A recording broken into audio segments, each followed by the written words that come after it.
ఏడవరు, కానీ క్రీస్తు సిలువకి శత్రువులుగా అనేక మంది నడుచుకుంటున్నారయ్యా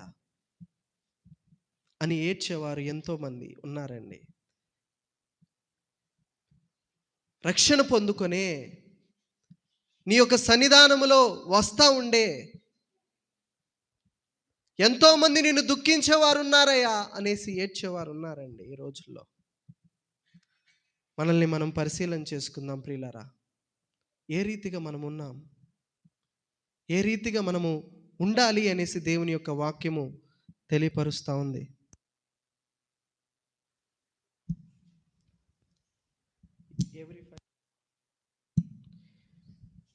మనల్ని మనం పరిశీలన చేసుకోవాలండి. ఎందుకు ఏడవాలి దేవుని దగ్గర అని మనల్ని పరిశీలన చేసుకోవాలి. మొట్టమొదట నా కుటుంబము నీ యొక్క ఆత్మీయతలో ఎదగాలయ్యా, నీ యొక్క ఆత్మతో నా కుటుంబాన్ని కట్టండి ప్రభువా అనేసి ఆడవాలి, దేవుని దగ్గర మొరపెట్టాలి. అలా మొరపెట్టకుండా ఎంతోమంది కుటుంబాలని చెడిపేసుకున్న వారు ఉన్నారండి ఈ రోజుల్లో. బైబిల్ గ్రంథంలోనే ఒక గొప్ప రాణి ఉంది. ఆమె పేరు ఏం పేరంటే అతల్య. ఏం పేరండి?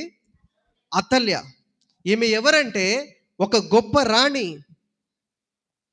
ఈమె తన కుమారునికి ఏం బోధించిందంటే, అయ్యా అందరి యందు భయభక్తులు కలిగి ఉండాలి, అందరి యందు ప్రేమతో ఉండాలని నేర్పించలేదు.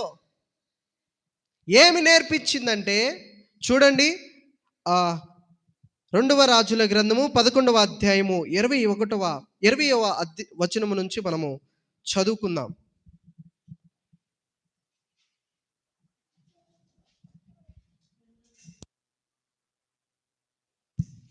2వ దినవృత్తాంతములు 22:3. 2వ దినవృత్తాంతముల గ్రంథము 22:3.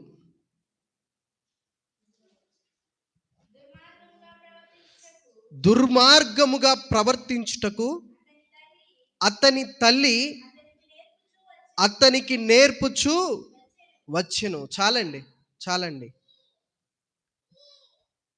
దుర్మార్గముగా ఏం నేర్పింది తల్లి? దుర్మార్గముగా ఉండయా అని నేర్పించిందంట. ఎవరు నేర్పించింది? తల్లే. ఈ రోజుల్లో తల్లులైన వారు ఏ రీతిగా ఉన్నారో మనల్ని మనం పరిశీలన చేసుకోవాలి. అలా దుర్మార్గముగా ప్రవర్తించడం తనకు నేర్పింది.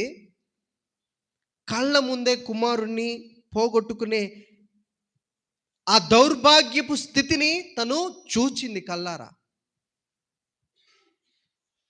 తన తల్లే చూచింది.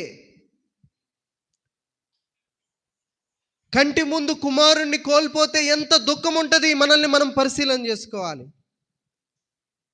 ఆ బాధ కొడుకును కోల్పోయిన తల్లులను అడగండి, తెలిసిద్ది. అలా ఎందుకు కుమారుని కోల్పోయింది అతల్య అంటే, చిన్నప్పటి నుంచి భక్తిని నేర్పించలేదు కుమారునికి, దేవునిలో ఎదగాలని నేర్పించలేదు, దేవుని ఆజ్ఞలకు విరోధముగా ఉండమనే నేర్పించింది. అందుకనే వాక్యము ఆమె గురించి అలా రాయించబడి ఉంది. మనల్ని మనం పరిశీలన చేసుకోవాలి. దుష్కార్య మార్గములు నేర్పింది ఆ కుమారునికి. ఈరోజు మనల్ని మనం పరిశీలన చేసుకోవాలి. తల్లిదండ్రులైన మనము ఏ రీతిగా ఉన్నాం బిడ్డల్ని పెంచే విషయంలో అనేది మనల్ని మనం పరిశీలన చేసుకోవాలి ప్రియులారా. మనము నేర్పితేనే కుమారుడు ఆ మార్గంలోనికి వెళ్తాడు.